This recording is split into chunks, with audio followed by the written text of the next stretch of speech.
Bonjour à tous, bienvenue. Bonjour, bonjour. Alors, bonjour Justine, bonjour Patricia, bonjour Bonjour Antonin. Lucie, bonjour à tous. Bonjour. Bonjour. Bonjour, bonjour. Alors, pour les premiers du coup qui se connectent, n'hésitez pas à nous faire un petit message pour nous dire si vous nous entendez bien, si vous nous voyez bien, pour qu'on soit sûr qu'on puisse commencer dans de bonnes conditions. On va regarder ça. Bonjour, on a un premier bonjour, merci Charlotte. Je Est-ce crois qu'on le qu'on voit le nous chat, nous, entend quelque bien. part? Non, c'est moi qui ai accès au chat.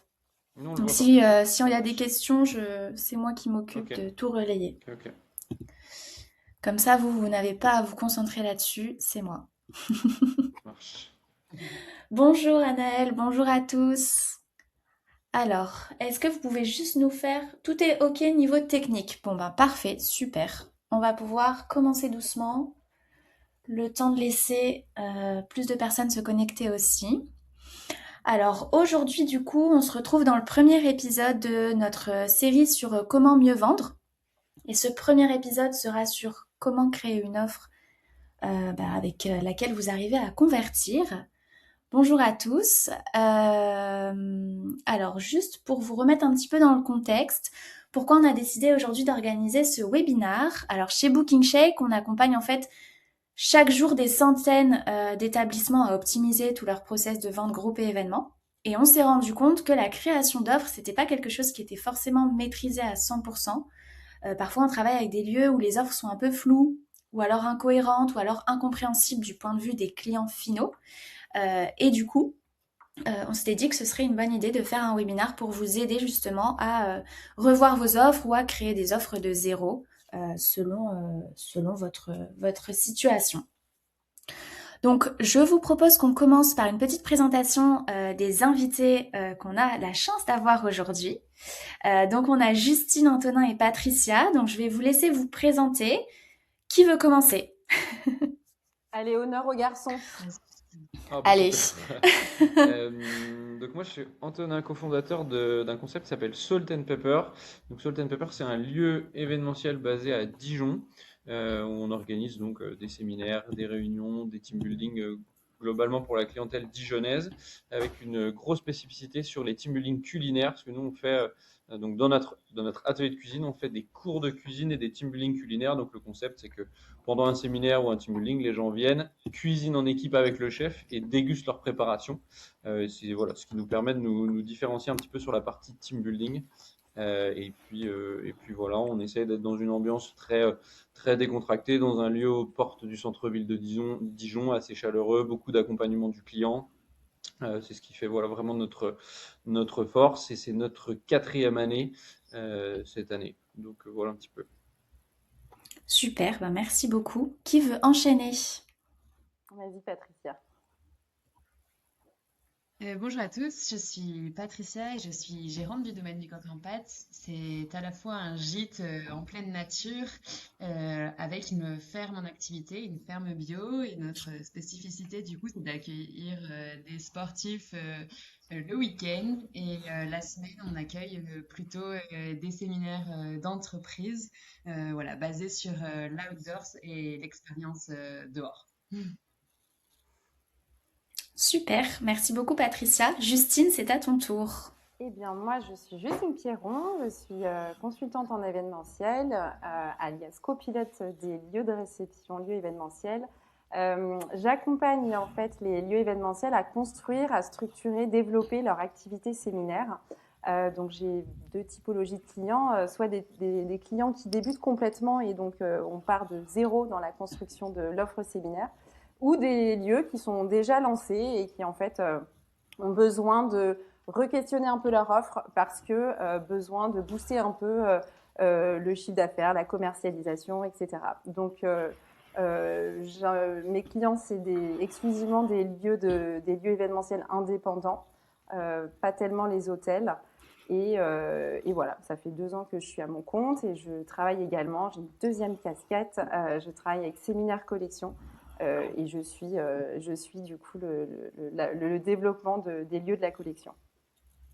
Super, eh ben merci beaucoup. Et pour finir du coup sur les présentations pour ceux qui ne me connaissent pas, donc moi je suis Lucie, je suis Brand et Content Manager chez BookingShake.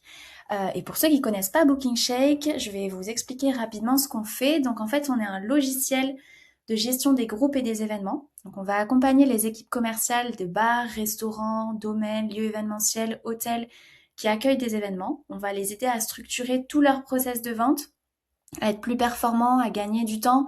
Donc ça va passer par l'accompagnement sur tout le process de vente, de la captation de la demande entrante à la facturation post-événement, devis, factures, fiches de fonction, statistiques. Aujourd'hui, on travaille avec des milliers d'utilisateurs en France et à l'international. Et au-delà du logiciel, pour ceux qui ne savent pas, on fait aussi beaucoup de contenu autour du métier de commercial groupe et événement. On a un podcast qui s'appelle EventShake sur le sujet. On est très présent sur LinkedIn. On a un blog sur notre site internet, une newsletter aussi. Et on organise des webinaires régulièrement comme celui d'aujourd'hui. Donc aujourd'hui, on va essayer d'alterner entre constats, conseils un peu clés en main et retour d'expérience avec Patricia et Antonin. Et comme d'habitude, n'hésitez pas à poser toutes vos questions dans le chat, on y répondra en direct. Moi, je me chargerai de faire en sorte qu'on réponde à toutes vos questions. Et d'ailleurs, on en a une première. Est-ce qu'il y aura un replay? Oui, il y aura un replay qui sera posté sur notre chaîne YouTube. Voilà, pour ceux qui doivent nous quitter un peu plus tôt, je peux comprendre. Alors, pour commencer, j'ai une petite question pour vous, du coup, dans le chat.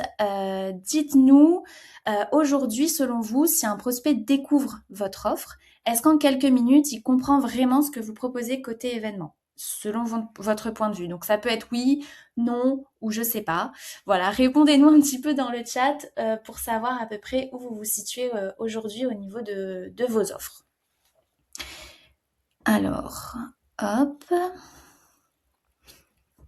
On n'a pas de réponse pour l'instant, mais c'est pas grave. Vous pouvez nous répondre. C'est difficile d'évaluer son offre, hein, la clarté de son offre. C'est difficile, oui, c'est très difficile, donc je peux comprendre. Vous pouvez répondre, je ne sais pas, c'est possible. Eh ben, en attendant d'avoir des réponses ou pas, on va commencer du coup. Donc la première étape que nous on a identifiée, en tout cas en travaillant tous ensemble, ça va être d'apprendre à vous connaître, de créer un petit peu la carte d'identité de votre lieu. Et pour ça, il va falloir répondre à certaines questions. Justine, est-ce que tu peux un petit peu nous éclairer sur ce sujet-là? Ouais, alors on a vraiment tenu effectivement à finalement, on s'est rendu compte que pour construire une offre, il y a finalement deux grandes parties. Il y a l'avant-offre qui est un peu de clarifier son terrain de jeu, débroussailler le qui suis-je, qu'est-ce que mon lieu réellement. Et ça, c'est une partie assez presque philosophique, introspective, qui est souvent hyper négligée parce qu'en fait, on se dit que finalement, l'offre, ce n'est qu'un format. On se formalise complètement sur le format. Alors que on va voir dans une deuxième partie que la mécanique de l'offre, c'est-à-dire transformer finalement un format en offre, ce n'est qu'une deuxième partie du travail. Et donc, la première partie, clarifier son terrain de jeu, comme tu as dit, elle est hyper importante. Et un des premiers points que j'aborde toujours en accompagnement, c'est déjà la typologie de votre lieu et le naming, en fait. Comment vous allez comment vous vous considérez, comment vous allez vous présenter. Si je vous parle de gîte, si je parle d'hôtel, si je parle d'auberge, de maison, de villa, d'écolieu, de domaine, de château, tout de suite, j'imagine que dans vos têtes, vous avez déjà des images qui apparaissent. Et donc, en fait, rien que dans le choix du mot, vous allez poser un positionnement qui peut-être est volontaire ou qui peut-être est pas volontaire et vous desservira. Donc, cette première partie du naming, elle est hyper importante.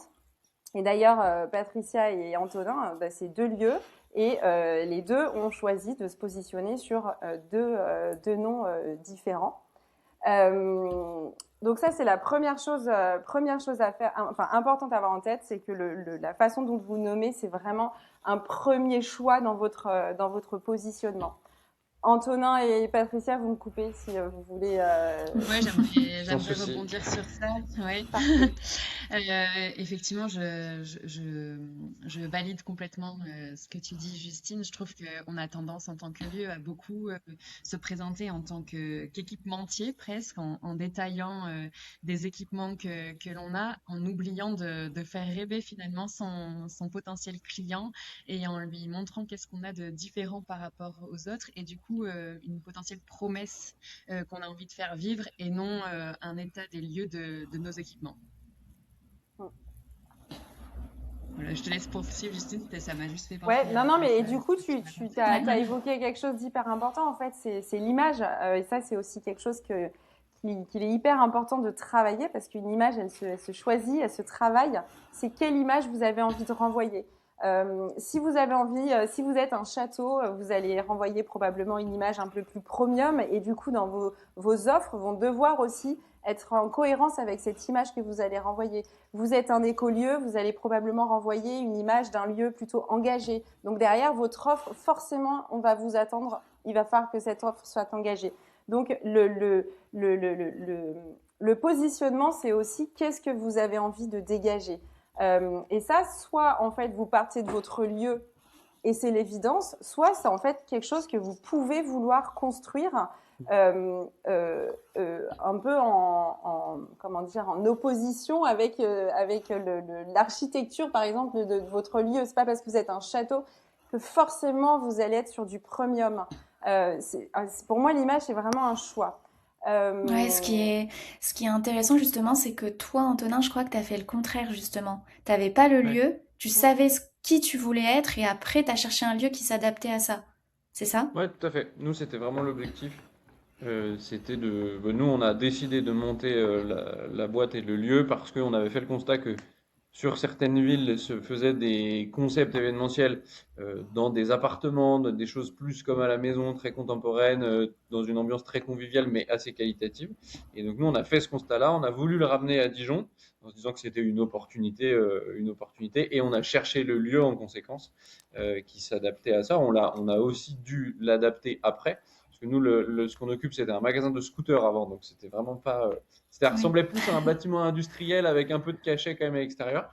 Mais effectivement, nous, on l'a construit vraiment à l'inverse. On s'est dit, et c'est beaucoup moi, mon ADN, et un peu, quand Justine disait c'est presque introspectif, c'est assez intéressant parce que nous, on applique un peu les principes de notre vie à notre lieu, en essayant d'être quand même raccord avec le marché. Mais effectivement, nous, on l'a vraiment fait à l'envers. C'est-à-dire, on s'est dit, qu'est-ce qu'on veut pour les organisateurs d'événements, pour nous, pour notre boîte, et après, on l'a intégré au lieu, effectivement. Ouais. Et Ouais. c'est vrai que c'est deux strates de l'offre qui sont très importantes. En fait, c'est la marque, le branding, l'ambiance, l'identité. Et après, les offres, ça vient Ça découle. après. D'ailleurs, nous, c'est ce qu'on verra plus tard, c'est que nous, on avait fait la marque, le branding, l'ambiance, etc., mais pas les offres. Donc, ça marchait, mais il nous manquait une strate, on va dire. Ouais. Et en fait, Donc, ouais, effectivement, ouais, c'est très juste. ouais. Et en fait, Justine, tu vas me dire ce que t'en penses, mais c'est vrai que c'est important de faire ce travail-là parce qu'après, ça doit se ressentir dans son offre. Il faut qu'il y ait une cohérence en fait avec qui vous êtes.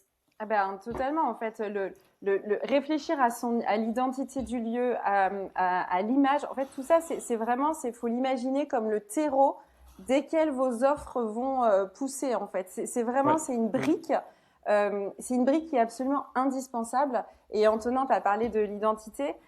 L'identité, moi, ce que j'aime rappeler, c'est que l'identité, elle peut soit partir du lieu en lui-même, c'est-à-dire, parfois, il y a des lieux qui ont voilà, des lieux très anciens, des belles pierres. Bon, bah, c'est des lieux qui, leur identité tient à l'architecture, à l'histoire. Mais en Mmh. fait, parfois, il y a des lieux beaucoup plus contemporains où il va falloir construire une identité et cette identité, elle peut être complètement liée et incarnée par les autres, en fait, par les gérants. Et ça, moi, Ouais, j'adore bien sûr. travailler ça, en fait, de qu'est-ce que vous pouvez, comment, en fait, vous pouvez incarner votre lieu, en fait, comment votre lieu, ça peut être vous. Et en fait, dès lors qu'on va travailler cette identité, cette identité qui ne peut que vous être propre, en fait, ben déjà, vous allez être beaucoup plus singulier et vous Mmh. allez ressembler beaucoup moins à tout le monde. Donc, c'est déjà cette première phase d'analyse, elle est hyper importante parce que c'est ce qui va poser réellement, quand on parle de singularité, une offre singulière, et ben la singularité d'une offre, elle tient pas au format, elle tient réellement à ce travail Ouais. préparatoire Mmh. qu'on fait en amont. Oui, elle Et tient pas juste un uniquement petit au format. outil, Ouais. Mm. un petit outil que j'aime bien, que j'utilise bien en accompagnement, et on l'avait fait, Patricia. Moi, j'aime bien. Des fois, c'est difficile de parler de son lieu, d'imaginer quelle image on veut. Des fois, on est trop cérébral et c'est dur. Et moi, j'aime bien Ouais, faire un peu surtout le quand on a la portrait tête dans le guidon, chinois. ouais. Exactement. Mm. Et j'aime bien faire le portrait chinois de votre lieu. Et si votre lieu était un courant artistique? Et s'il était un plat? Et s'il était un sport? Et s'il était... Et je sais pas si tu te rappelles, Patricia, et Ouais, je me si rappelle bien. le domaine du coq en pâte était un lieu, tu avais mis l'Aligo. Bon, bah, ça veut tout dire, en fait. Ça donne beaucoup d'infos sur la Mm. suite, en fait, de ce qu'allait être, finalement, euh, tes offres et sur ce qu'allait être ta promesse, en fait. Un Mm. lieu hyper Ouais. généreux, chaleureux, convivial, etc. Et Ouais. donc, voilà. Donc, c'est un petit exercice quand on bug. Le portrait chinois, c'est un petit exercice enfin, que je recommande parce que c'est Mm. facile à faire et c'est vraiment très, très représentatif. Très bien. Euh, Et ben, du coup, une fois qu'on sait qui on est, en tout cas qui on veut être, la prochaine étape qu'on a en tout cas identifiée, c'est de savoir où vous vous situez, quelle est votre place sur le marché local. mm. Par rapport à cette question-là, toi, Justine, quels sont justement tes conseils pour arriver à comprendre un petit peu ce qui se passe dans Mm. l'environnement dans lequel on évolue? Mm. Alors, bah, étudier la concurrence, c'est hyper important, hein, c'est la base et pourtant, c'est pas toujours fait. La concurrence, en fait, déjà, enfin, savoir où on se place sur le marché, c'est déjà la question de la localisation et de votre Ouais, accessibilité. Ça va énormément impacter la suite parce que si vous êtes à plus de, par exemple, 30-45 minutes d'un bassin économique, vous allez hyper difficilement attirer des entreprises ou des cibles, en tout cas, à la journée. Donc en fait, votre localisation, elle va impacter forcément les formats. Si vous êtes loin d'une gare, eh ben ça peut être une objection ou un frein à la réservation. Et donc, ben, dans votre offre, comment vous allez construire votre offre pour que cette non-accessibilité en train, par exemple, ne soit pas un frein. Donc c'est déjà le où suis-je, c'est où suis-je réellement géographiquement, où est-ce que mon lieu est situé. Et en France, bah, toutes les régions n'ont pas la même attractivité économique. Et donc en fait, on ne peut pas dupliquer, tous les lieux ne peuvent pas dupliquer selon où ils se trouvent, enfin dans quelle région ils se trouvent. Ensuite, bah, pourquoi connaître la concurrence? Parce que alors, il y a la concurrence géographique immédiate, quels sont les lieux événementiels ou lieux de réception qui sont dans le même, enfin, autour de vous. Mais c'est pas que ça, en fait. C'est aussi, finalement, à l'échelle nationale, quel type de lieu a le même concept que moi. Et donc, l'étude de la concurrence, moi, je conseille toujours de la faire cibler sur vraiment votre secteur géographique, mais aussi au national sur quelque chose qui vient finalement plus toucher à votre concept. Et ça, c'est hyper intéressant.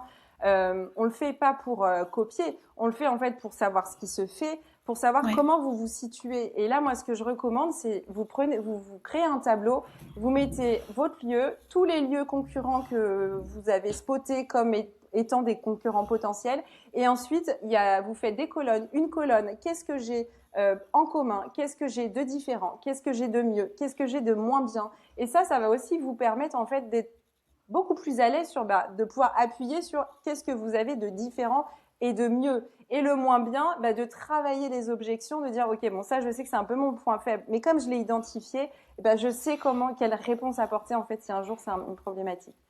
ouais. Et je trouve aussi ce qui est Ouais, intéressant dans l'analyse de la concurrence, c'est que en fait, quand on est gérant d'un lieu ou responsable commercial d'un lieu, on va se retrouver à être confronté en concurrence avec un autre lieu.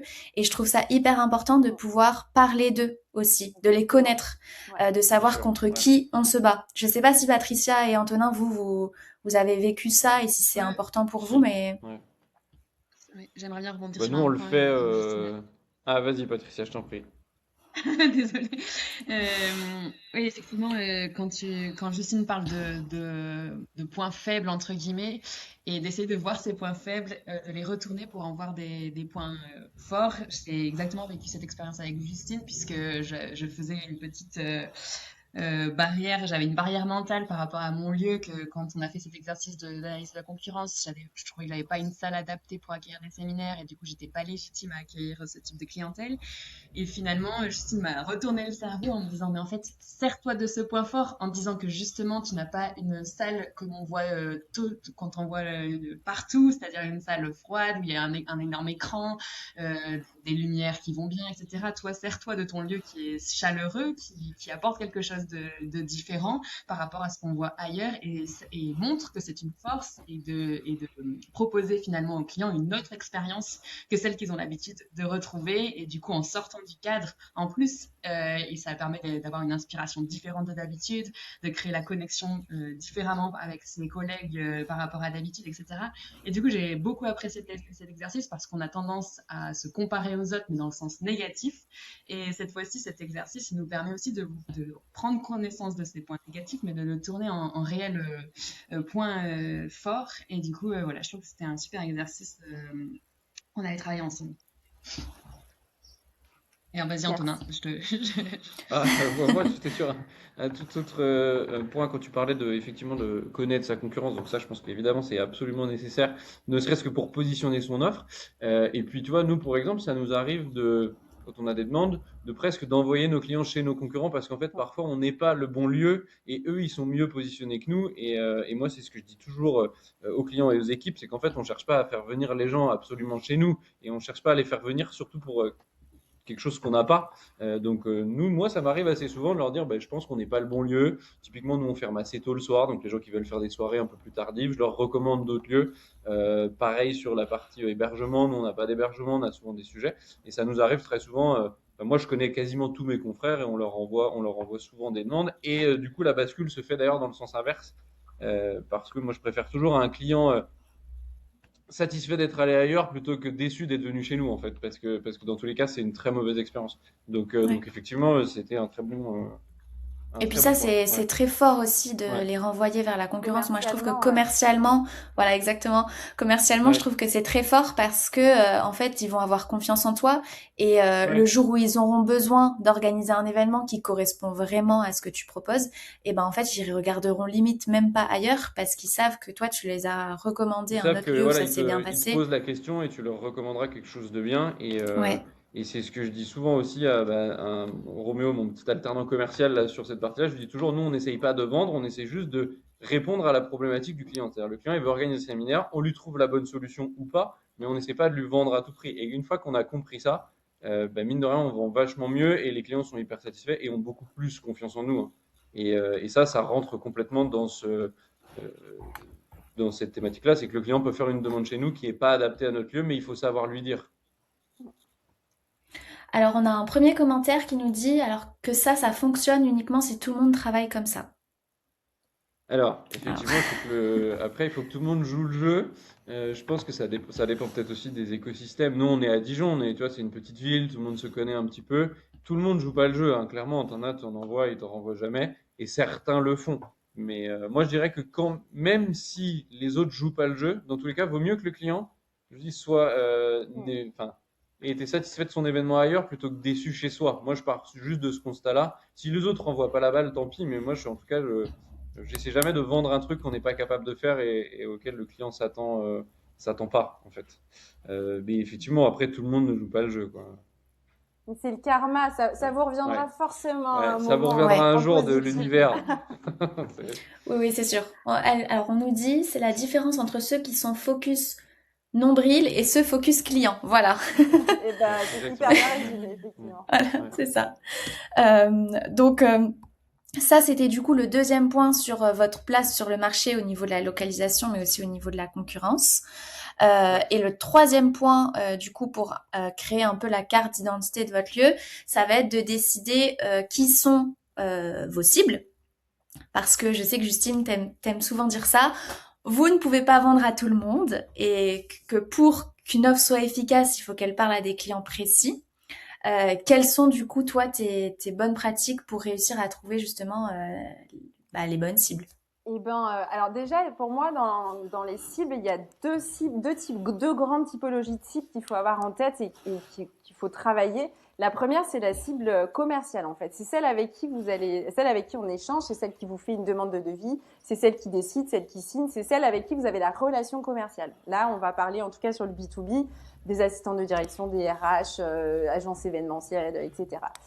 L'autre cible, moi, c'est la cible que j'appelle la cible expérience. C'est la cible qui va réellement venir chez vous, que vous allez accueillir. C'est celle qui va vivre en fait l'expérience. Et votre offre, en fait, vous allez vendre votre offre à votre cible commerciale, mais vous allez construire votre offre pour votre cible expérience. Et ça, c'est une distinction qui, pour moi, est hyper importante à avoir en tête quand on définit ces cibles, parce que, voilà, je le redis, je ne sais pas mieux le dire, on vend pour sa cible commerciale et on construit l'offre pour sa cible expérience. Là où par contre ça devient donc dans la cible expérience, en fait moi je recommande pas trop d'aller dans ces exercices hyper poussés de persona marketing. Je suis pas certaine qu'en fait ce soit hyper adapté à des lieux événementiels, parce que je reste convaincue qu'un lieu en réalité peut accueillir plusieurs typologies de cibles. Par contre, le ciblage, il doit se faire au moment de l'offre. C'est-à-dire que votre lieu, il n'est pas forcément ciblé pour une typologie de clients, mais par contre, les offres que vous allez construire, les formules que vous allez construire, elles doivent être absolument ciblées et parler à quelqu'un de précis. Et je donne juste un exemple et après je donnerai la parole à Antonin et Patrice, parce que je pense que leur retour est hyper intéressant. Mais un codir va pas avoir les mêmes attentes qu'une équipe commerciale. Et pour autant, votre lieu peut très bien s'adapter à ces deux typologies de clients. Donc, c'est comment vous allez construire votre offre pour que votre offre codir réponde aux attentes, au rythme attendu, aux activités attendues, à l'ambiance attendue de dirigeants d'entreprise qui viennent pour un codir, et comment vous allez construire votre offre, le rythme, les activités, etc., pour que ça réponde, par exemple, plutôt à des besoins de cohésion d'une équipe commerciale. Donc voilà, juste pour résumer, pour moi, deux grandes typologies de cibles, et après, c'est votre offre qui doit cibler vos cibles expérience. Et ça sert à rien, enfin moi je conseille pas de s'enfermer et de se dire ah non mais mon lieu il peut que correspondre à des managers ou à des directeurs. Non, je conseille pas d'aller dans ce détail, enfin de se fermer autant les portes. Oui. Est-ce que Patricia, Antonin, vous avez des exemples où justement quand vous avez dû travailler sur ça, sur qui sont mes cibles, vous avez peut-être fait des erreurs ou alors vous êtes rendu compte que c'était pas forcément la bonne cible, ou au contraire vous l'avez trouvé directement parce que vous aviez fait tout ce travail en amont? Ben, alors, ouais. C'est une Vas-y, question Antonin. un peu, c'est une question un peu compliquée quand même, parce il y a plein de choses dans ce qui est dit, parce qu'il y a effectivement la première des cibles et c'est l'interlocuteur dédié, et ça c'est presque une interaction à part, parce qu'en fait on doit souvent les assistantes ou les managers ou machin, il faut s'en occuper un peu d'une manière différente parce qu'eux ils ont le job et tout le stress d'organiser, donc il faut déjà penser à eux. Ensuite, pour moi, il y a une deuxième strate, c'est quel est le format, et on a beaucoup travaillé avec Justine ces derniers temps là-dessus, parce que c'est des choses qu'on n'avait pas forcément identifiées. Du genre, c'est pas la même chose un séminaire qu'un codir, une journée d'études. Ça, c'est la deuxième strate, et c'est en fait, c'est qu'est-ce qu'on met en face. Pour moi, ça, c'est vraiment important. Et puis après, il y a quand même, pour moi, quand même un troisième entonnoir, mais qui se fait presque après, et que nous, on fait aussi, c'est qu'une fois qu'on a parlé à notre interlocuteur, qu'on a défini le format, est-ce que c'est un team building, un séminaire, etc. Ensuite, on vient rajouter une troisième partie d'adaptation en fonction des profils, du profil de la boîte, du profil des clients, de la période. Mais ça, c'est presque, nous, c'est presque quelque chose qu'on fait de manière opérationnelle après. Une fois que le séminaire est signé, on va rappeler les organisateurs et on va dire est-ce que c'est plutôt des hommes, plutôt des femmes, plutôt âgés, plutôt jeunes, quelle est la typologie. Et en fonction de ça, nous, on a tendance à adapter un petit peu la manière de les recevoir, ce qu'on propose. Mais ça se fait, nous, en tout cas, plutôt entre la phase commerciale et presque la phase opérationnelle. Mais en revanche, c'est assez important parce que d'un point de vue très opérationnel, si on a des mecs, je vais être un peu cliché, mais on nous dit il y a que des hommes du BTP, par exemple, on sait que sur les quantités de restauration, on a intérêt d'être beaucoup plus important. Et nous, on s'est cassé les dents sur des trucs comme ça de nombreuses reprises parfois, parce qu'on n'avait pas assez anticiper ces éléments-là. Mais c'est un truc qui vient presque entre le commercial et l'opérationnel, mais qui est assez important, je trouve, parce que la manière dont on les accueille, et ça joue beaucoup sur la partie restauration quand même, moi je trouve. Mais c'est pour moi important. Donc il y a vraiment pour moi les trois grands piliers, c'est ceux-là.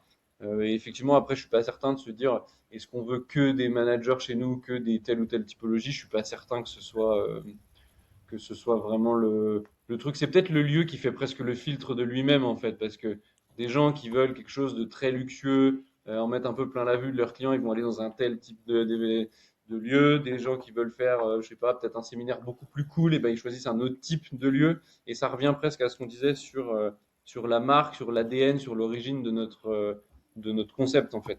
Ouais. Je crois. Enfin, en tout cas, nous, c'est un peu le constat qu'on s'est fait. Et Justine, du coup, et toi aussi, qu'est-ce que tu penses du fait des gens qui se disent, bah, ma ou mes cibles, ça va être ça, et qu'en fait, au fur et à mesure, se rendent compte que, bah, en fait, c'est pas du tout leur cible, que ça matche pas avec leur offre, et qu'il faut changer. C'est ok ou c'est pas ok? Bah, c'est complètement OK parce qu'en fait, un lieu qui a mal ciblé, enfin qui veut attirer une cible mais qui n'attire pas cette cible, en fait, c'est un lieu qui ne marche pas. Et moi, je me rappelle que j'ai un lieu, c'était ça en fait. Ils étaient focus sur du comité de direction. Voilà, ils voulaient faire que du codir, ils voulaient attirer que des dirigeants d'entreprise.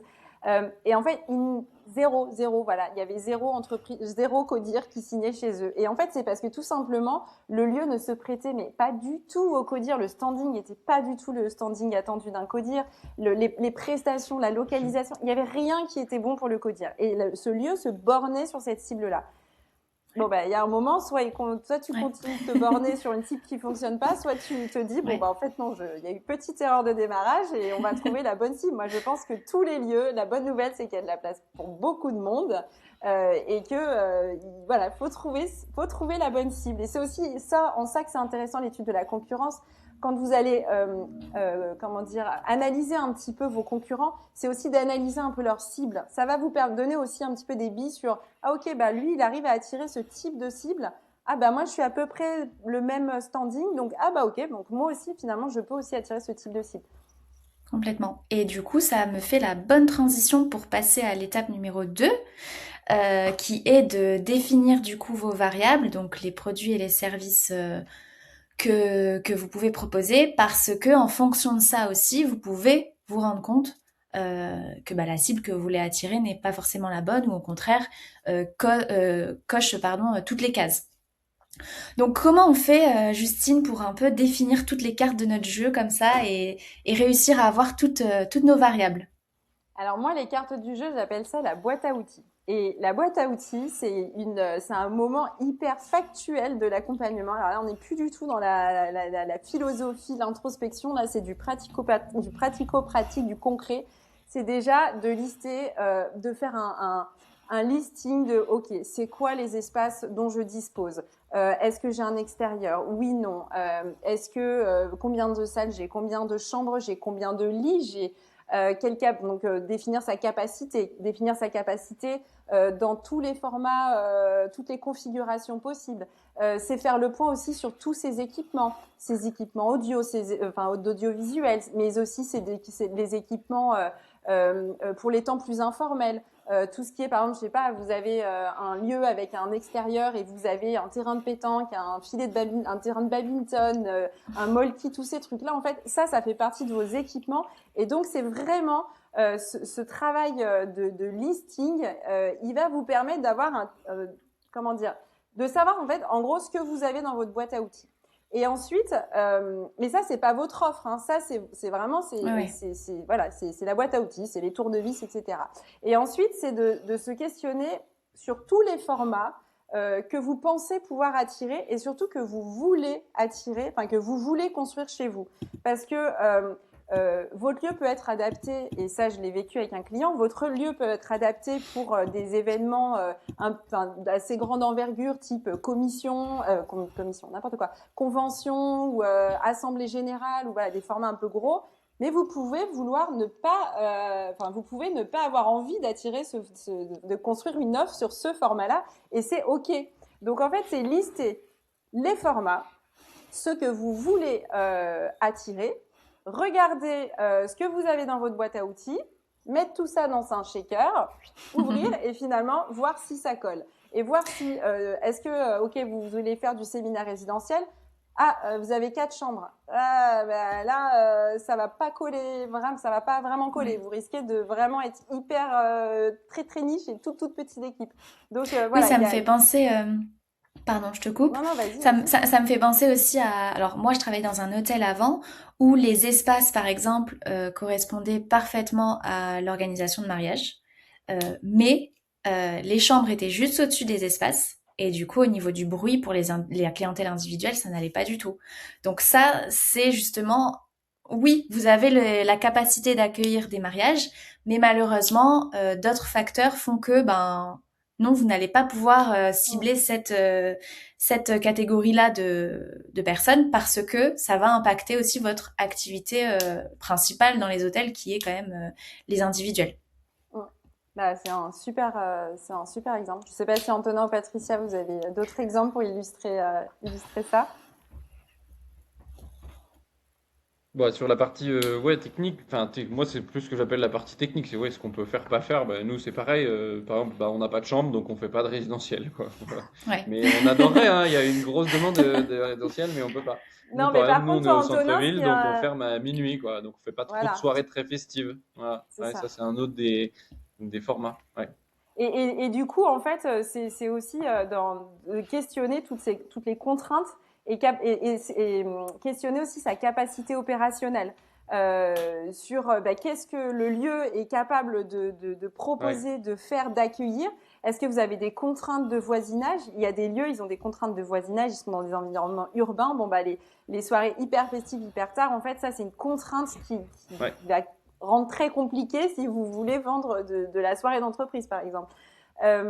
Donc la capacité opérationnelle, et puis c'est aussi la capacité opérationnelle, elle dépend aussi de vous, votre maturité sur Tout à fait. votre capacité en fait à gérer des événements complexes ou pas, à gérer de l'imprévu, à gérer, à construire, coordonner un événement. En fait, c'est aussi Ouais. ça, c'est hyper important. Oui, C'est vrai Et moi, que je dis toujours quand on, effectivement ouais, dans la boîte à outils, vas-y, vas-y. ce que tu mentionnes, c'est vraiment les outils, mais il faut aussi prendre en compte la personne que l'on est et organiser enfin, proposer des séminaires, c'est pas la même chose que mettre à disposition, par exemple, pour nous, notre gîte pour un week-end pour des amis ou des familles.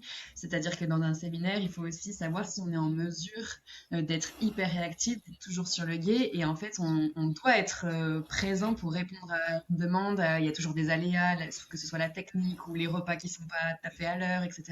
Et donc, dans cette boîte à outils, il faut aussi se prendre en compte nous-mêmes sur est-ce que je Ouais. suis en mesure de m'adapter sans cesse à une clientèle qui, finalement, elle a besoin qu'on s'adapte à son planning. Donc, c'est ça aussi qui est intéressant de voir. Est-ce que Ouais. notre lieu il est Oui, dans la adaptable? technique, Est-ce que ouais, nous-mêmes il est adaptable? Est-ce qu'on peut gérer ouais. des groupes comme ça? Oui, oui, puis est-ce que tu as les équipes pour faire la restauration, le truc, c'est aussi ça, ouais. Ouais. Ouais. Et puis même au Oui, en niveau de fait, dans les la... contraintes, tu as les contraintes de personnel, ou si t'as pas de personnel, c'est toi, mais bon, alors souvent, il y a quand même beaucoup toi. Mais, mais oui, ça fait aussi partie des contraintes, c'est sûr. Ouais. Ouais. Et je rejoins ce que tu disais, Justine, par rapport à la maturité aussi du lieu.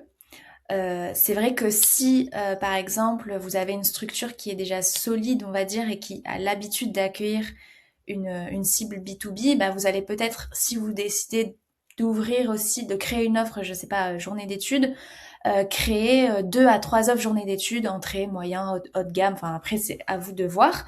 Mais si vous êtes un lieu par exemple qui accueille uniquement du B2C, et que vous voulez ouvrir au B2B. Je sais pas ce que t'en penses, Justine, mais je pense il faut pas être trop précis, il faut pas faire 12 offres par typologie et au début commencer par une offre par type d'événement. Je sais pas ce que Ah t'en oui, penses. complètement. Moi, ça, c'est un conseil que je donne tout le temps. Quand on débute, vaut mieux se faire ses armes sur des choses simples, peu de formats, peu d'options, des choses vraiment simples que vous allez maîtriser. Et au fur et à mesure de votre expérience, en fait, aller sur des choses un peu plus ambitieuses, des formats un peu plus ambitieuses. Quand on se lance et qu'on n'a pas d'expérience dans l'événementiel, il n'y a pas tellement d'intérêt à se dire oh je vais aller démarcher des agences événementielles pour faire des énormes trucs. bah, c'est peut-être un peu surdimensionné. Donc, l'ambition de votre offre, elle doit être ambitieuse, mais elle doit être réaliste. Sinon, ça va être un enfer pour vous et vous n'allez pas du tout être aligné. Donc, oui, je suis Et puis, complètement d'accord avec Et ça. elle doit nous ouais. ressembler aussi, je trouve. Elle doit nous ressembler Complètement. et Oui. c'est aussi quand on, ouais, du coup, notre clientèle nous ressemble aussi. Exactement, Ouais. exactement. Et ça, souvent les lieux me disent, mais moi j'ai des clients qui me ressemblent. Ben, en fait, quand j'entends ça, je dis, ben, c'est super. En fait, c'est que ton offre, elle est la bonne. En fait, tout simplement. C'est Hmm. super Alors chouette. là, on a une question. Alors, d'après vous, est-ce que les sites de réception doivent-ils avoir une offre précise concernant les team building possibles à proposer? Alors, attends, je recommence. Les sites de réception doivent-ils avoir une offre précise concernant les team building possibles pour proposer un package complet pour les séminaires? Je suis pas sûre Alors, d'avoir compris la question. alors, moi, ce que je comprends, c'est est-ce Euh, qu'il faut faire apparaître toutes les activités possibles qu'on a recensées, faire apparaître tout son réseau de prestataires? J'imagine que c'est ça. Bah, ou j'ai est-ce que c'est un point l'impression, fort d'afficher du team building pour les séminaires? Moi, c'est plus comme ça que j'ai compris. oui, oui, je le sens plus comme ça Alors, aussi. Est-ce qu'il faut avoir une offre précise de team building pour les séminaires? Est-ce que ça va être compris dans le package, je pense? Alors, moi, moi, ce que je peux dire, c'est que je déconseille de faire un inventaire à l'après-vert de tous les prestataires avec que vous avez rencontrés en soirée réseau et qui peuvent faire du team building chez vous, parce qu'alors là, sinon, c'est un truc indigeste qui fait 50 pages. Et alors là, ça n'intéresse personne. Par contre, moi, ce que je conseille toujours, en tout cas sur son site, sur sa plaquette, sur son offre commerciale, c'est de mettre en avant ce que j'appelle les team building, vos activités signatures. C'est-à-dire des activités qui incarnent le plus le lieu, celles qui vous touchent le plus, celles qui, vous savez que cette activité-là va faire vivre à vos clients une expérience absolument optimale de votre lieu. Ça, c'est vos activités signatures. Et après, ça ne veut pas dire qu'après, vous n'allez pas proposer de l'Olympia de koh si on vous la demande. C'est important d'avoir plein de prestataires, mais c'est pas nécessaire de les envoyer à la figure de son client tout de suite, parce que sinon c'est trop. Donc moi, je conseille de plutôt sélectionner trois activités signatures, les valoriser, essayer de bien les vendre et après, évidemment, de laisser comprendre que vous êtes capable de faire plein d'autres choses. Mais voilà, ce sera Oui, plus des activités que vous verrez partout. Il n'y aura Ouais. pas l'unicité, l'exclusivité de l'activité, quoi. Ouais. Ensuite, on oui, nous si on veut un dit business, ce que tu pour aimes les... bien.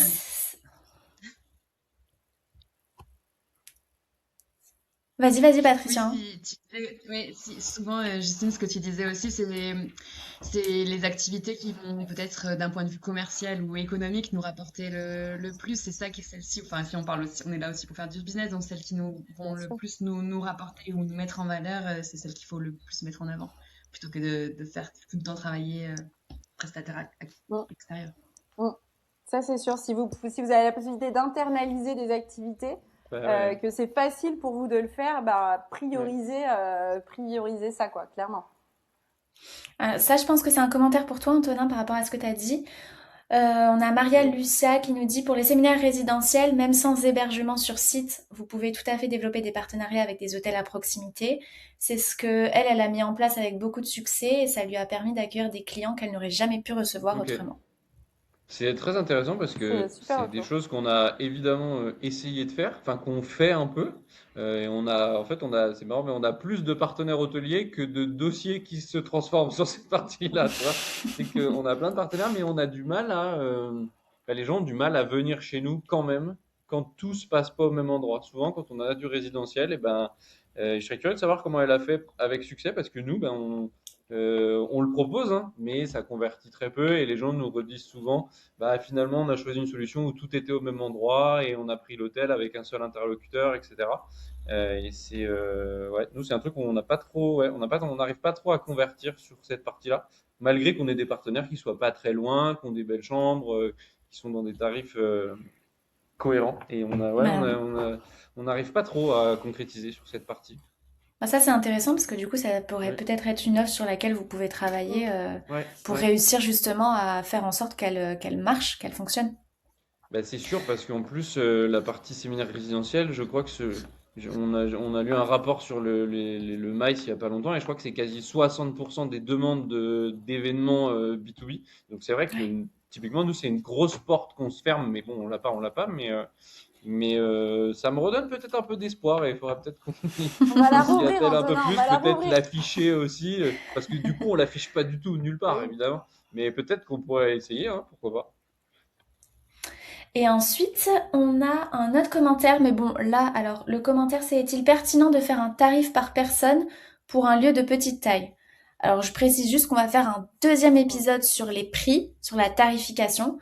Si vous voulez vous donner votre avis rapidement, il n'y a pas de souci, mais on va faire un épisode plus détaillé là-dessus.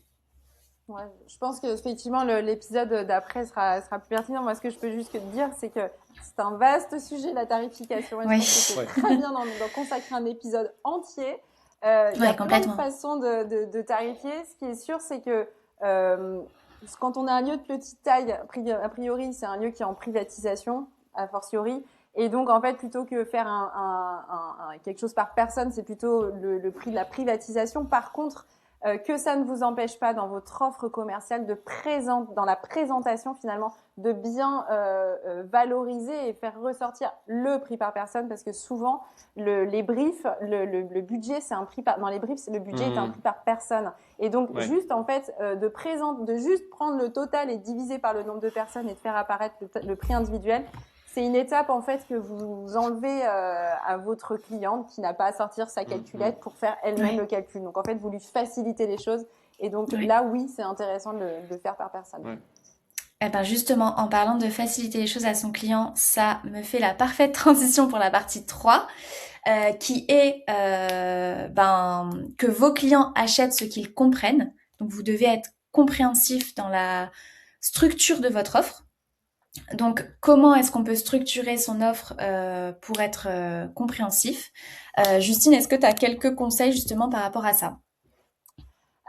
Déjà, il faut peut-être se poser la question de qu'est-ce que c'est finalement une offre. Parce qu'on parle d'offres claires, d'offres lisibles, Ouais. on a parlé de format, on a parlé. En fait, comment finalement on passe d'un format à une offre? Parce qu'un format n'est pas une offre. Une offre, en fait, c'est un assemblage de briques, de services qui va répondre à un objectif précis. Donc, quand on crée une offre, déjà, la première chose à faire, c'est de se poser la question de l'objectif. Quel est l'objectif de mon offre Codir? Donc là, ça touche les objectifs d'un Codir. Donc là, il faut aller chercher les enjeux qui se jouent dans un Codir. Et puis après, pour passer d'un format à une offre, c'est imaginer un déroulé. Proposer un rythme, imaginer un rythme avec des temps forts, avec des temps de pause, avec voilà, c'est donner, en fait, c'est poser une intention claire à son offre. Enfin, c'est donner une intention claire à un format. Et là, en faisant ça, vous passez d'un format à une offre. Et en plus, vous allez faciliter la projection du client. Et du coup, en fait, votre client, il va naturellement se projeter sur ce que vous lui proposez. Et ça va être beaucoup plus facile, du coup, pour lui de se dire, ah bah oui, c'est la bonne offre. Donc voilà, pour moi, ce qui est important quand on parle d'offre, c'est la transformation d'un format en quelque chose de spécifique. Une offre, un objectif, une cible, un programme, des services qui répondent à l'objectif, qui répondent à la cible, etc. Et pour donner un exemple, un séminaire résidentiel. Si vous restez au niveau format, un séminaire résidentiel, c'est des chambres, des salles, un déj et des activités. Un séminaire résidentiel version inventaire transformé en offre, ça va devenir plutôt séminaire résidentiel de cohésion pour ressouder les équipes qui en ont besoin en 24 heures. Voilà, ou 24 heures pour ressouder vos équipes. Voilà.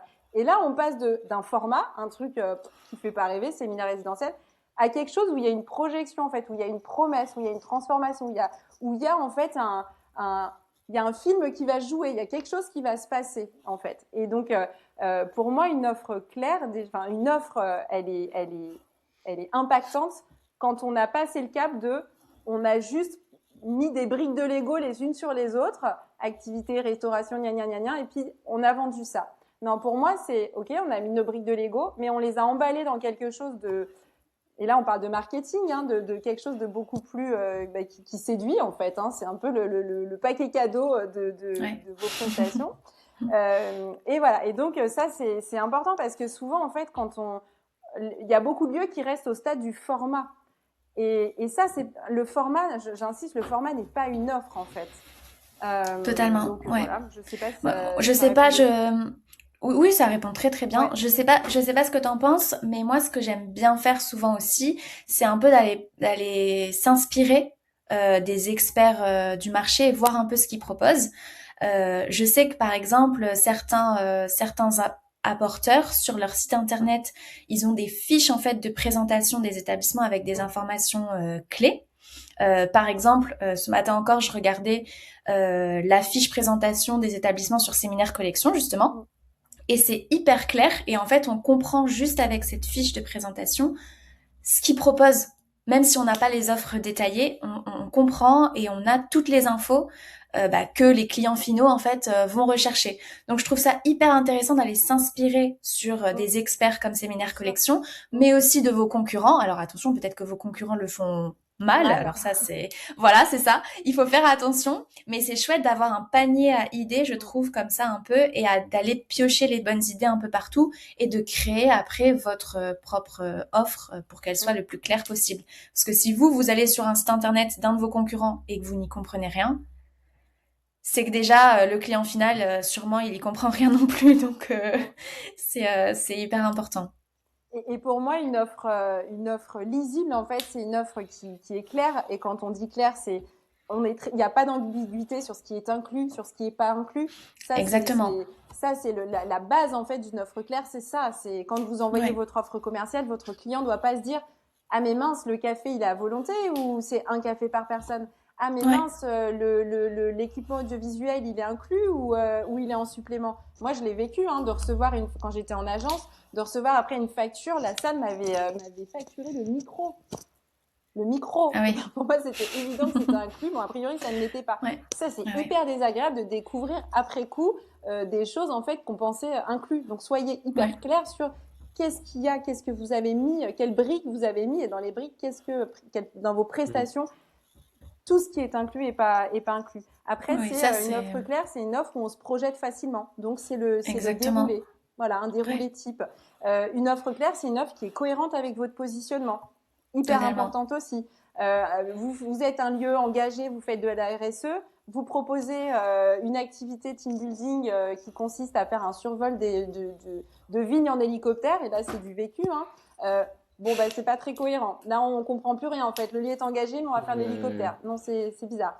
Voilà. Et après, hyper important, une offre claire, c'est une offre où il y a un cadre légal, et le cadre légal est très clair aussi. Quand on parle de cadre légal, c'est vos conditions générales de vente, c'est vos conditions de réservation, vos conditions de validité de l'offre. Est-ce qu'il y a une option, est-ce qu'il n'y a pas d'option, quelles sont les conditions de réduction d'effectifs. Tout ça, ça doit être en fait Ouais. hyper Ouais. clair en fait. Le client doit avoir toutes ces infos pour prendre sa décision. S'il n'y a pas toutes ces infos, ça ne veut pas dire que vous n'allez pas la vendre, mais ça va créer de la friction en fait dans le passage à l'acte. Et là, peut-être que Patricia et Antonin, vous pouvez nous partager votre vécu. Ouais, je pense que c'est assez juste. Je rajouterai un petit truc, c'est que moi je pense que la partie clarté et le fait de, tu as mentionné tous les éléments techniques et que tout soit extrêmement clair avec les horaires, etc. Moi je pense que ça c'est vraiment c'est vraiment la base qui est qui est importante en fait. Tu vois, nous avant typiquement on avait tendance à faire ça de manière très claire, tout était très clair. Il manquait cette petite touche un peu branding, un peu sympa qu'on a travaillé ensemble, mais moi je pense que la partie effectivement clarté, compréhension, le café, etc. Ça c'est vraiment c'est un peu l'étape zéro. Et après par-dessus tu peux rajouter un peu plus de marketing sur les formats, ce dont vous parliez, et qui est assez bien fait sur Séminaire Collection, effectivement, où tu dis, tu sais, il y a la petite touche, le petit mot de la personne qui a référencé, etc. Et ça, c'est sympa. Mais pour moi, le côté lisibilité de l'offre, mais au sens plus commercial, c'est-à-dire les offres que nous, on envoie les devis avec Booking Check, par exemple, et le fait que tout soit très clair, très listé. D'ailleurs, l'espace client Booking Check aide vachement à ça, je trouve, dans l'effort de projection. Nous, on l'utilisait pas avant et on l'a mis en place récemment. Et c'est vrai que c'est bien parce que tu as les heures, tu as le déroulé, tu as la photo. Et ça, je pense que c'est quand même la vraie étape hyper clé du truc. Avant de Ouais. dire, allez, on va rajouter une petite touche un peu marketing, un peu sympa, je pense que ça, c'est vraiment l'étape zéro. Et nous, c'est ce qu'on a toujours fait. Et je pense que c'est ce qui a fait qu'on a eu des demandes tout de suite. Après, il y a de l'optimisation sur brander un peu plus les offres, mais je pense que ça, c'est vraiment l'étape zéro, quoi. Je pense que en Totalement. plus, avoir des offres très claires, ça permet aussi de parler d'un même langage avec son client. Et d'avoir les bons mots, voilà, séminaire résidentiel, journée d'études, etc. Ça permet vraiment de poser des mots clairs et du coup d'assurer aussi son professionnalisme et de réassurer son client en face et d'être hyper clair. Déjà, nous, dans notre tête, on est hyper clair quand on est au téléphone de savoir exactement ce que sont nos offres. Et derrière, la personne qui écoute, elle est super réassurée en se disant, purée, ils comprennent exactement ce que je veux et ça match en fait avec ma demande. Ouais, totalement.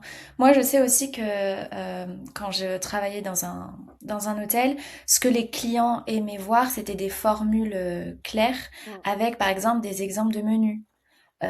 Ou aussi les quantités par personne qui étaient comprises dans un cocktail déjeunatoire, par exemple. Le budget global avec ou sans option. En fait, quand l'offre était trop générique, ils étaient perdus et ils savaient pas à quoi s'attendre et ça peut mener parfois à des déceptions le jour J. Si c'est des choses auxquelles eux n'ont pas pensé parce qu'ils sont pas forcément spécialisés dans l'organisation d'événements, donc le jour J ils peuvent se dire ah finalement j'ai pas prévu assez de je sais pas de nourriture ou ah je m'attendais pas à ce menu là, alors que si vous anticipez ça, vous envoyez des exemples, une indication sur les quantités, etc. Je pense que ça peut les aider aussi dans leurs décisions. Ouais, ça moi je pense que c'est hyper important. Mais après, bon là, tu touches presque à un truc qui vient presque dans le discours commercial. Tu vois, c'est Ouais. un peu ce que je Ouais. disais tout à l'heure, où qu'en fait, il faut vraiment prendre le temps de comprendre qui sont les clients et qui sont les Mm. participants surtout. Et c'est ça qui fait que on fait pas d'erreur, notamment sur la partie restauration. Et nous, je leur dis, mais on faisait cette erreur avant, on ne demandait pas assez. Et en fait, des fois, les clients étaient déçus parce qu'ils s'attendaient à un truc et finalement, ils l'avaient pas. Et là, c'est là où on doit être aussi nous, on doit être conseil presque de nos clients en disant ben, qui est-ce que vous invitez? Vous invitez des clients, ok, combien de temps ça va durer? Et du coup, de s'adapter, de se dire bah, si ça dure plus longtemps, on met un peu plus de quantité. Et ça, c'est hyper important Ouais. pour la satisfaction des clients le jour J. Alors, c'est un peu les étapes d'après, mais ça, c'est vraiment. Ouais.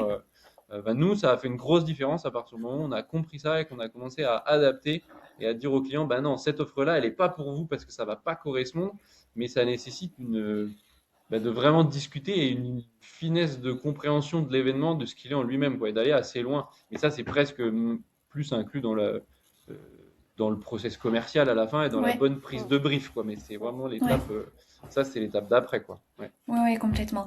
D'ailleurs, j'en profite parce qu'aujourd'hui on peut pas parler de tout en détail ouais, malheureusement, mais je profite pour ceux qui nous écoutent de renvoyer vers un podcast qu'on a fait sur les offres F&B avec Camille qui est directrice marketing chez Oco, le groupe Oco, et elle parle vraiment des offres F&B, du poids que les offres F&B ont dans la décision finale, des ouais. expériences, dans l'importance des expériences, des tendances un petit peu du moment. Donc je vous invite à aller voir, à aller écouter pardon cet épisode si vous voulez en savoir plus justement sur les offres F&B. Donc voilà pour ce point-là. Est-ce que vous aviez d'autres exemples à ajouter sur la structure de l'offre et la compréhension de l'offre? Non, Non, enfin, moi je pense on a qu'on fait a le tout dit. Le tour. message à retenir, c'est qu'il faut que le Parfait. client ait le moins possible à réfléchir pour comprendre C'est rapidement. ça, c'est Et ça. si c'est pas le cas, en fait, et si surtout si c'est à lui de faire le travail de construire son offre, Ouais, parce que vous lui avez dit sur votre site que vous aviez des salles, des hébergements de nanana, et que c'est lui qui doit en fait aller faire son marché, bah en assemblée. fait c'est. Et d'ailleurs j'avais une super métaphore ce matin, j'y pensais et je me disais mais comment on peut faire comprendre le truc, et j'ai eu une super métaphore que du coup je vais vous partager. Si on rentrait dans une boulangerie et que sur les étals de la boulangère il y avait paquet de farine, paquet de levure et eau, la projection, elle serait assez moyenne en fait. On préfère rentrer et voir des super beaux pains aux graines, des super beaux pains complets, des super beaux pains au levain. Et ben, en fait, c'est exactement ça. Quand sur votre site, dans votre offre, vous ne mettez que les ingrédients de votre offre, votre boîte, vos outils en fait, ça c'est pas clair. On projette pas, on comprend. Enfin, on a l'impression que c'est clair parce qu'on se dit mais c'est évident, les gens vont comprendre. J'ai des salles, j'ai des chambres, ben, c'est évident, je vais faire du séminaire résidentiel. Oui, pour vous, parce que c'est votre job, c'est votre métier, vous savez tout ce que vous pouvez faire. Mais en fait, non, pour le client, c'est pas du tout clair. En fait, le client, il veut voir un Ouais. beau pain fini. Et ben, vos offres, en fait, une belle offre nice, claire et structurée, ben, c'est un beau pain aux graines bien dorées, avec le bel emballage et tout ça. Voilà. Je trouvais que Justine, c'était tu assez vas nous parlant, en fait. faire, tu vas nous donner faim, tu vas faire partir les participants là, ils vont aller déjeuner. Ouais, ouais. Bon, bah très bien pour cette partie-là. Et ensuite, pour conclure, parce qu'il nous reste quelques petites minutes, on voulait aussi insister sur le fait que vos offres ne sont jamais figées et qu'il faut savoir les faire évoluer. Donc ça, Justine, toi, tu dis que ça passe aussi par une mise à jour, le recueil des retours des clients, par exemple. Est-ce que tu vois autre chose? On va essayer de faire rapidement. Ouais, alors oui, c'est hyper important de garder en tête qu'une offre est jamais figée. C'est un outil vivant en fait qu'il faut ajuster au terrain. Alors pas en permanence, hein, il s'agit pas de réinventer Oui. tous les 6 mois vos offres. Mais moi, ce que j'aime bien faire travailler, c'est au moins sur la saisonnalité par saison en fait, avoir des offres de printemps, enfin printemps-été et des offres automne-hiver, parce que l'expérience vécue sera pas du tout la même. Et ça, je pense que Patricia, tu peux vraiment apporter de la valeur là-dessus parce que tu as typiquement le lieu qui n'est pas du tout le même l'été et l'hiver. Donc, je te propose de te laisser la parole parce que je pense que ton Ouais. apport peut être super intéressant. Effectivement, nous, on a des offres qui sont variables d'une saison à l'autre, mais aussi j'ai construit des offres en fonction des différentes demandes qu'on a eues sur le site. Donc, au début, je faisais pas forcément dans mes offres, il n'y avait pas forcément de journée d'études, oui, parce qu'on a des logements. Donc, je me dis que bah, les gens, ils vont forcément dormir, mais en fait, j'avais plein de demandes sur juste passer une journée sur le site. Donc voilà, c'est aussi dans ce sens-là que les offres se construisent au fur et à mesure. Et effectivement, on est un site complètement différent l'hiver. On est sous la neige. On a des équipements qui permettent de profiter des extérieurs, mais ce sont un sauna, un bain nordique. Voilà, les gens, les clients viennent ici pour vraiment se reposer en mode hivernal et une ambiance très cocooning avec le feu de cheminée. Les réunions se passent autour de la cheminée en intérieur, dans un gîte un peu chaleureux typique auvergnat. Et puis l'été, c'est complètement différent. Les espaces sont entièrement dehors. Les gens ne vont quasiment pas dans le gîte pour leurs réunions, mais les salles de réunion sont à l'extérieur. On met en place des tables d'écoliers, enfin vraiment esprit très champêtre. Et en plus, on propose une expérience différente. On a un bassin naturel extrêmement grand. Du coup, les réunions peuvent aussi se faire au coin de l'eau, les pieds dans l'eau. Enfin, vraiment un esprit différent que ce qu'on peut retrouver soit l'hiver, mais aussi dans d'autres lieux un peu plus enfermés. Donc, nous, on se base beaucoup sur nos extérieurs. C'est un peu ce qui fait l'atout du site, avec une vue très, très dégagée et inspirante. Donc voilà, j'adapte à la fois les offres en fonction des demandes de clients, mais aussi en fonction de la saison. Et ce qui est intéressant, c'est que là, du coup, c'est par rapport aux demandes des clients, donc analyser un peu les demandes fréquentes et aussi par rapport à la saisonnalité, mais ça peut être aussi analyser ce qui se vend vraiment, analyser vos périodes dans la semaine. Je crois par exemple que Antonin et Justine, vous êtes en train de travailler justement sur une offre du lundi, si je dis pas de bêtises, Ouais. parce que, est-ce que tu peux nous raconter un petit peu pourquoi vous avez voulu justement créer cette offre? Bah nous, on a. Bon, après, je pense que vous savez tous que c'est quand même très saisonnier. C'est très saisonnier l'événementiel. Donc, en fait, on a essayé de se dire comment est-ce qu'on peut faire pour essayer de gommer un peu cette saisonnalité. Et on a bossé notamment avec Justine sur cette partie-là. On en est arrivé à la conclusion que nous, faisant du B2B sur la partie vacances scolaires, ça allait être quand même très dur d'attirer du monde. Donc, ça, c'est un peu un truc qu'on a oublié. Et deuxième partie, on s'est dit comment on peut attirer du monde sur les jours qui sont un peu plus creux, comme le lundi, hein, parce qu'on a quand même fait la conclusion que le lundi, il y a beaucoup moins de volume. Et donc, on s'est dit qu'on allait créer tout simplement une offre un peu plus spécifique pour le lundi. Enfin, c'est plus une offre promotionnelle, là, pour le coup. Donc nous, ça fait Ouais. quelques mois que maintenant on offre le café d'accueil sur les lundis. Et c'est quelque chose sur lequel on essaye de communiquer le plus possible pour optimiser notre remplissage le plus possible parce que typiquement un jeudi du mois de juin ou même d'à peu près de n'importe quelle période, on sait qu'il va être quasiment tout le temps rempli. Donc en fait, là où il nous reste un peu de place pour avoir de l'impact, là on parle purement d'un point de vue business, et c'est plutôt d'attirer les gens sur nos jours off. Donc là, en l'occurrence, c'est plutôt les lundis. Voilà, on a essayé de créer ça. C'est encore un peu tôt pour aller-retour, mais on a eu quand même quelques clients qui nous ont appelé en disant tiens, on est bien intéressés et on viendra le lundi plutôt qu'une autre date grâce à cette offre-là. Donc pour nous, on sait que Ok. c'est aussi un créneau préférentiel qui se libère d'un autre côté. Donc voilà, nous, c'est une offre promotionnelle là pour le coup qu'on Et a ce qui est fait. intéressant de préciser, c'est que tu es passé finalement de te dire bah, le lundi, comment je vais attirer les clients, je vais faire moins cher. Et finalement, tu mettais que ça en avant. Donc bon, la Ouais, promesse, elle n'était que budgétaire. Or, le budget n'est clairement pas. Alors, c'est décisif, hein, on va pas se mentir, hein, c'est hyper important. Mais on s'est dit en fait comment on peut projeter sur quelque chose de différent, comment on peut rendre le lundi en fait différent.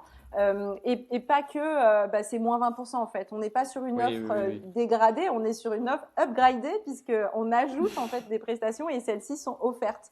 Donc on a vraiment Ouais. marketé on n'a rien inventé.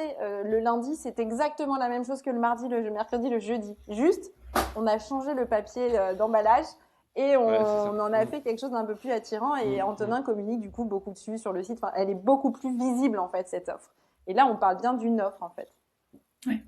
Oui. Donc voilà, donc pour finir, une offre n'est pas figée, donc recueillez les retours de vos clients, essayez d'analyser les demandes fréquentes, la saisonnalité, adaptez vos packages, analysez ce qui se vend vraiment, pour que vous puissiez justement constamment, on s'entend, régulièrement en tout cas, adapter vos offres si elles ne sont plus adaptées ou pas adaptées à la période ou autre.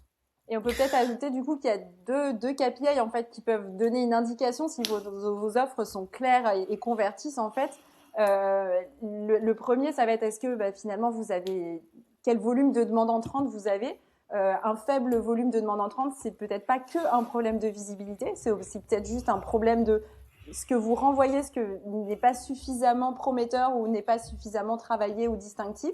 Et le deuxième KPI intéressant, c'est le taux de transformation. En fait, vous faites beaucoup de devis, mais vous ne signez pas. Alors là, c'est peut-être qu'il y a un problème de clarté. Et donc ça, c'est deux KPI. Quand tu dis c'est important de mesurer, bah oui, en fait, Ouais. c'est vraiment en regardant vos chiffres que vous allez savoir si votre offre elle convertit ou pas. C'est pas, c'est très terre à terre en fait. Hein. Une offre qui marche pas, c'est pas que du feeling ou de l'instinct. C'est vraiment on regarde les chiffres et les chiffres parlent. Totalement. Et d'ailleurs, je vous invite à aller voir ce que propose Booking Check parce que sur Booking Check, justement, vous pouvez avoir ces chiffres-là en quelques clics et ensuite créer votre stratégie, adapter votre stratégie en fonction de ça. Je vois que l'heure est très très vite passée. On a fait le tour en tout cas des gros points. Si vous avez d'autres questions par rapport à ça, n'hésitez pas à écrire à Justine, à Patricia, à Antonin ou à moi sur LinkedIn. On reste disponible. Je pense qu'il est temps pour moi de vous remercier. Merci beaucoup à tous les trois d'avoir participé. C'était super intéressant. J'espère que ça a pu vous aider, en tout cas ceux qui nous écoutent et qui ont participé au webinar. Pour finir, je vous invite à regarder ce que Justine fait sur LinkedIn parce qu'elle fait beaucoup de posts hyper pertinents pour les commerciaux groupés événements. Donc allez vous inspirer un petit peu de tous ces conseils. Après Patricia et Antonin, je vous laisse faire votre promo si jamais vous avez des événements organisés qui matchent avec l'ADN de Patricia ou d'Antonin. N'hésitez pas, ou si vous entendez des besoins autour de vous aussi, n'hésitez pas à aller voir ce qu'ils font sur leur site internet. Voilà. Est-ce que vous aviez un dernier petit mot avant qu'on arrête ? Non, moi j'ai juste envie de dire éclatez-vous parce que faire ces offres c'est fun en fait, c'est drôle et c'est chouette donc faut s'amuser, faut prendre plaisir, voilà. Petit mot de la fin. Super. Antonin, Patricia ? Rien à ajouter. Merci. Merci beaucoup, c'était sympa. Eh ben, merci beaucoup. Merci à vous. N'hésitez pas à aller aussi sur le site de Booking Shake pour voir ce qu'on propose et à demander une démo si vous sentez que vous avez besoin de centraliser un petit peu toutes les fonctionnalités de votre quotidien pour qu'on puisse justement vous aider là-dessus. On a beaucoup de remerciements dans le chat, donc merci à tous. Et Antonin, on a Maria Lucia qui dit avec plaisir pour en discuter avec toi. Elle sera ravie de Ouais, partager carrément. son Ouais. expérience sur les partenariats avec les hôtels aux alentours. Oui, je vais noter Voilà. Maria Lucia. Maria Lucia, si tu peux m'ajouter sur LinkedIn, ça serait sympa. Parfait, Je voilà, ferai, comme je ça ferai. vous pourrez Yes. continuer vos échanges. Et puis merci beaucoup, je vais Avec vous plaisir. laisser aller Merci à tous. déjeuner. Oui. Bon courage pour la fin de la semaine à tous et puis à très bientôt pour les prochains épisodes qui, je le rappelle, seront fixer un prix et comment vendre son offre. Voilà. Merci, bonne journée. Bonne journée à Merci. tous. Au revoir.